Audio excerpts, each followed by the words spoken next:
Today is October 8th, and today's quote is entitled, "Krishna loves his devotees." In his commentary to the Gita, 9:30, wherein Krishna says his devotee is a sadhu, even if he commits an abomination, Visvanatha Chakravarti Thakura says that Krishna becomes a little angry thinking that someone is faulting a devotee. If a devotee feels he is bad and lowly, Krishna will repeatedly overlook that offense. If a devotee's action is bad, but his intention is good, Krishna will ignore or forgive the action and accept the intention.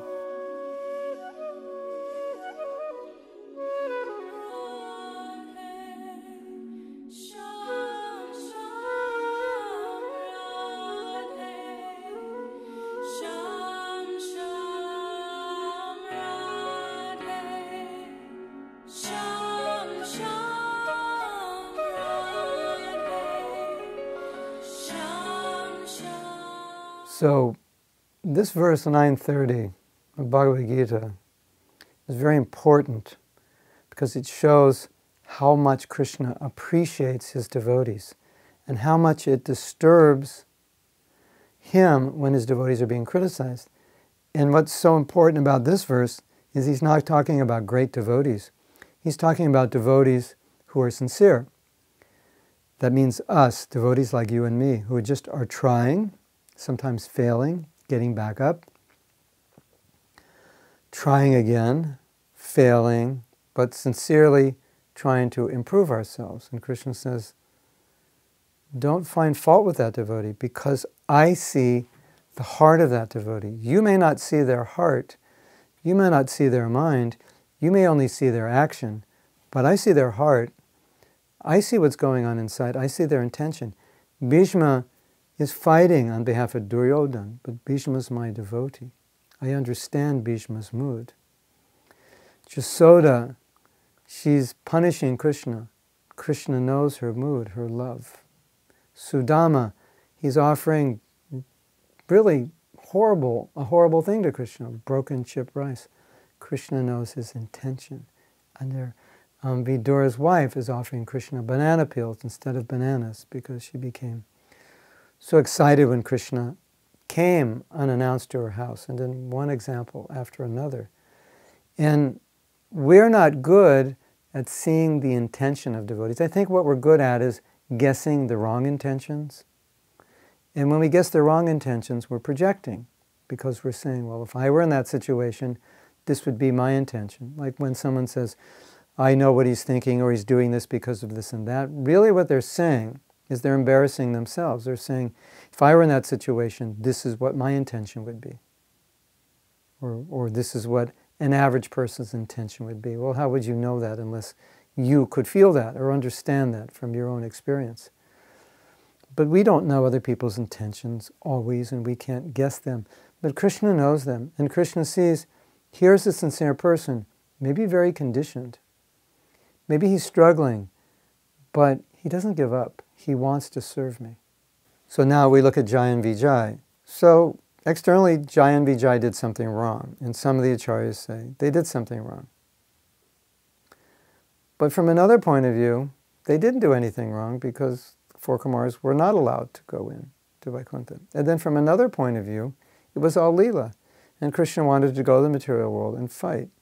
And Krishna came, and the four Kumars got to see Krishna. And actually Krishna came barefoot, because they wanted to see his feet. So Krishna was doing many things.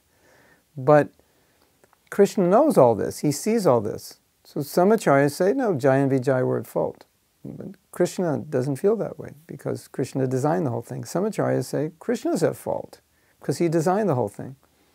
But the point is, Krishna knows what's going on. He knows the heart.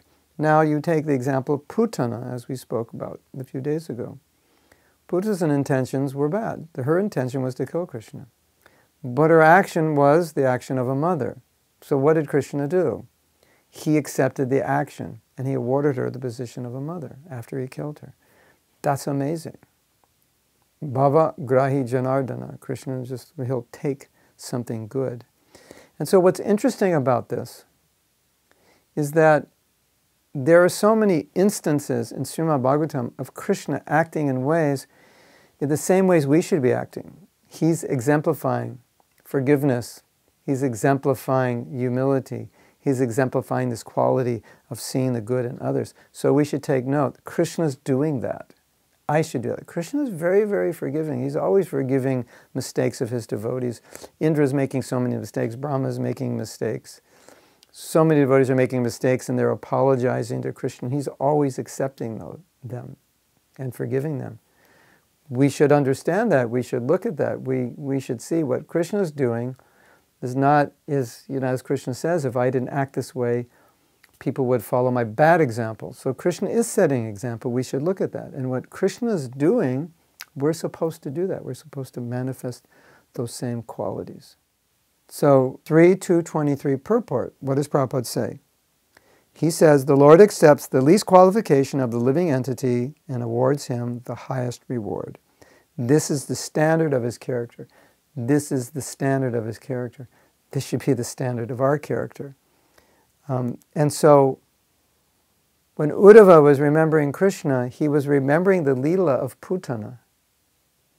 Because that Leela exemplifies Krishna manifesting this characteristic of Bhava Grahi Janardana to the maximum. And say, if I have an intention to kill Krishna, but I do something to give him some little pleasure, he'll reward me a place in Goloka, in his Leela. Wow. So who could be more merciful than that? So Uddhava is meditating on this Leela, and he's thinking, there's no one more merciful than that. Nobody could be more merciful than to award such a high benediction to someone who's trying to kill them. We're supposed to follow that example. And we have a hard time forgiving little thing. You said the wrong thing to me. It's not that you were trying to kill me. And look at Krishna's example. He's appreciating some little thing someone's done. And when we're angry with someone, we don't appreciate anything they're doing. We don't see the good. When we're resentful, we tend to get blind. We tend to become blinded to the good. So let's follow the example that Krishna's following. And this is what makes Krishna glorious. And this is what Uddhava is remembering. Aho Pakistan. Alas, how wonderful it is that, Putana comes to kill Krishna and he awards her a place as his mother. Who could be a more merciful God? Why would I want any other God? Where is there any more love than that in the world?